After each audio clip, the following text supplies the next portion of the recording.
Bienvenidos a la segunda parte de nuestro fascinante viaje por la ciencia de la información y la biología celular. En este episodio, desglosaremos cómo los aminoácidos y las proteínas son los componentes básicos de la vida. Descubre por qué los organismos vivos solo usan aminoácidos zurdos, cómo se forman las proteínas a partir del ADN y el increíble papel que juegan las enzimas en las reacciones químicas esenciales para la vida.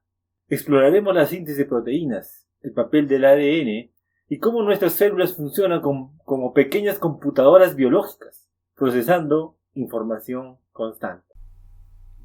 Aminoácidos, los ladrillos con los cuales se construyen las proteínas. Los aminoácidos son los más básicos ladrillos de la vida.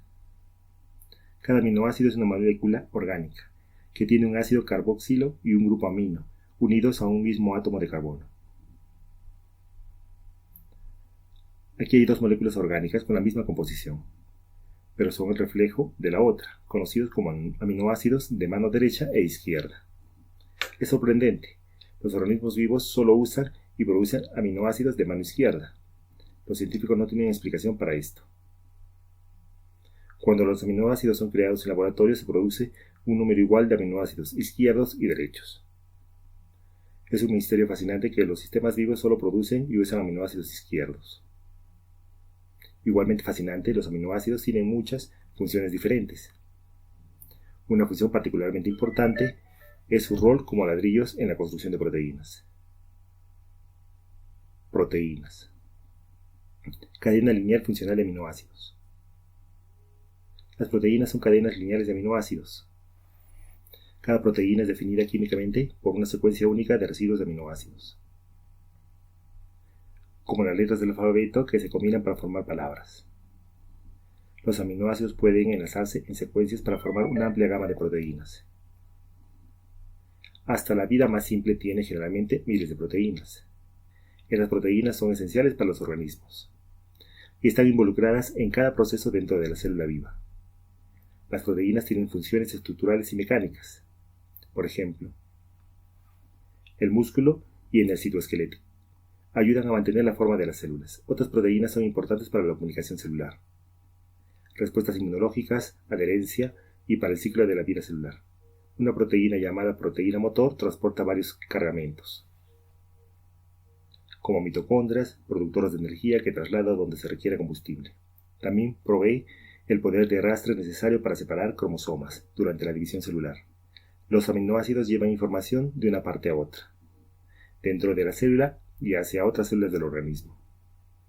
Sin aminoácidos ni proteínas, la estructura básica de la célula como la conocemos no podría existir.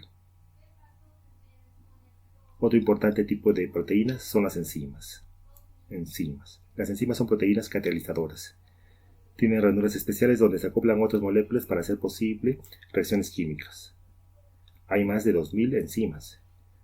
Cada una es capaz de producir una reacción química sin sufrir alteración en sí misma. Es un poco absurdo que la reacción biológica más lenta tomaría 1 billón de años sin una enzima.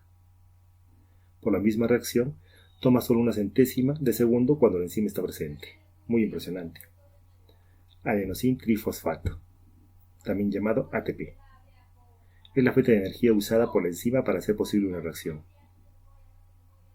Los organismos vivos necesitan fabricar estas enzimas junto con todas las demás proteínas. Examinamos brevemente cómo son creadas las proteínas. Esta animación demuestra cómo la información digital codificada dentro del ADN es usada para dirigir la producción de enzimas. Esta es la doble hélice de ADN. Contiene el código digital que dirige a la célula en todo aspecto operativo. Aquí vemos un complejo de proteínas llamado ARN polimerasa, viajando por la cadena de ADN. Mientras se mueve por la cadena, cataliza y desarrolla el DNA, preparándolo para la transcripción. Dentro del polimerasa vemos una sola cadena que copia la instrucción original. La ensambla en forma individual y correlativa, agregándola a la cadena creciente. Un código de terminación marca el final de la proteína específica.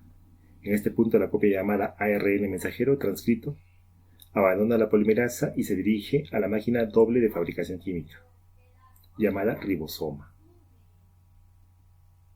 Mientras el ARN mensajero se mueve hacia el ribosoma, Las moléculas de ARN de transferencia se adhieren a aminoácidos específicos, preparándose para el ensamblaje.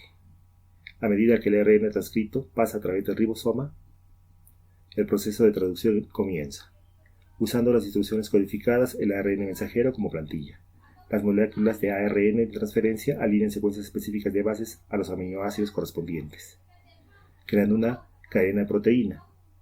Cuando esta cadena sale del ribosoma, se encuentra con chaperonas que previenen el plegamiento, acompañando a la proteína hacia una máquina con forma de barril llamada.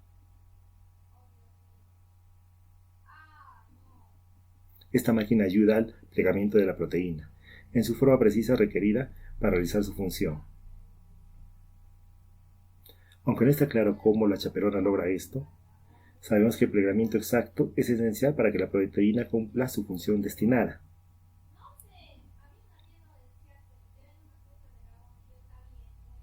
Una vez que la proteína está completa, es liberada del citoplasma para hacer su trabajo.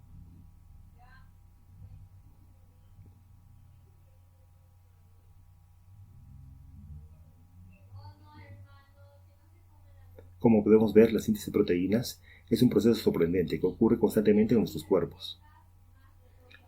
Ahora, atrapa esto: los ribosomas están hechos de ARN y proteínas. Así que los ribosomas están hechos de las mismas proteínas que ellos fabrican. De hecho, se requieren más de 150 proteínas existentes para fabricar apenas una proteína. Se necesita una proteína para hacer una proteína. Esta discusión del huevo a la gallina se mantiene entre los científicos.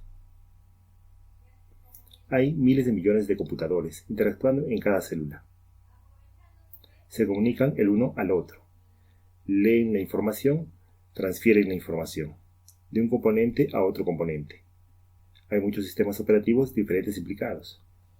Hay diferentes lenguajes de programación implicados en los varios componentes en el interior de la célula, y todas ellas tienen los mismos componentes que cualquier computador podría tener.